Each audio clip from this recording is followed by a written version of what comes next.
जय हिंद दोस्तों, स्वागत है आपका आपके अपने YouTube channel learning point with Abhishek sir पर। दोस्तों, अगर आप चैनल पर नए हैं तो चैनल को सब्सक्राइब कर लीजिए और बेल आइकन प्रेस कीजिए ताकि आप डेली डिक्टेशन पा सकें। डिक्टेशन शुरू होगी 5 सेकंड बाद।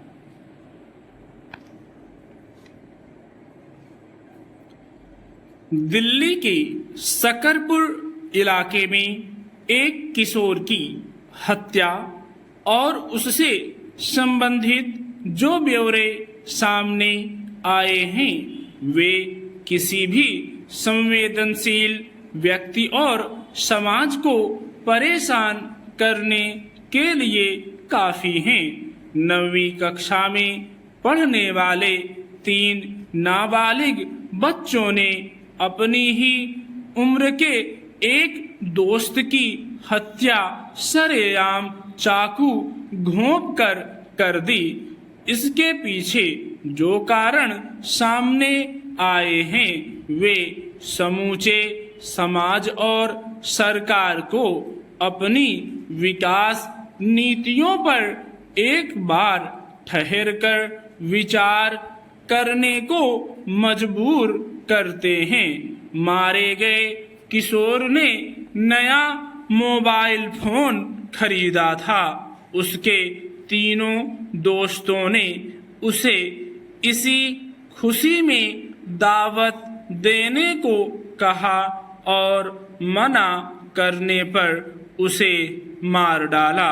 अब आरोपी किशोरों के बारे में समाज यही सोचकर रह जाएगा कि उन्होंने अपराध किया और उन्हें सजा मिली, मगर ऐसे मामलों की त्रासदी यहीं तक सीमित नहीं है।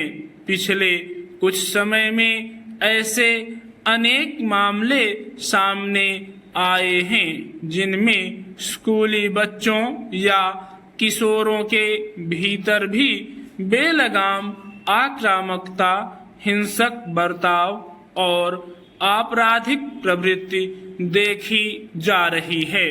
सवाल है कि छोटी उम्र में बच्चों के भीतर इस बदलाव का स्रोत कहाँ है? नए मोबाइल की दावत जैसी बेहद मामूली बात क्या इतनी गंभीर आक्रामकता पैदा कर सकती है कि 3 किशोर अपने ही दोस्त पर चाकू से हमला कर दें? लगता है कि समाज और परिवार की कमजोर होती कड़ियों के बीच आधुनिक तकनीक की दुनिया में गुम होने की अति ने मानसिक स्थितियों को व्यापक पैमाने पर प्रभावित किया है। खासकर बच्चों के कोमल मन मस्तिष्क पर इसका खासा असर पड़ रहा है और वे गंभीर संवेदनात्मक उथल-पुथल का शिकार हो रहे हैं। ज्यादातर बच्चों की आसान पहुंच स्मार्टफोन और इंटरनेट की असीमित दुनिया तक होने लगी है, जहां सोचने समझने और व्यवहार को प्रभावित करने वाली सामग्री भरी पड़ी है। बच्चों के विवेक पर इसका गंभीर और नकारात्मक असर पड़ रहा है।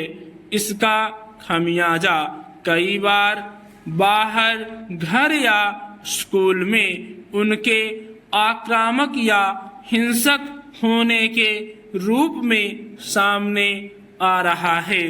अगर लोगों और खासकर बच्चों की सोच समझ और व्यवहार पर असर डालने वाले कारकों का संतुलन बनाने को लेकर ठोस पहलकदमी नहीं हुई तो बच्चों की दुनिया सबके लिए चिंता का कारण बन सकती है।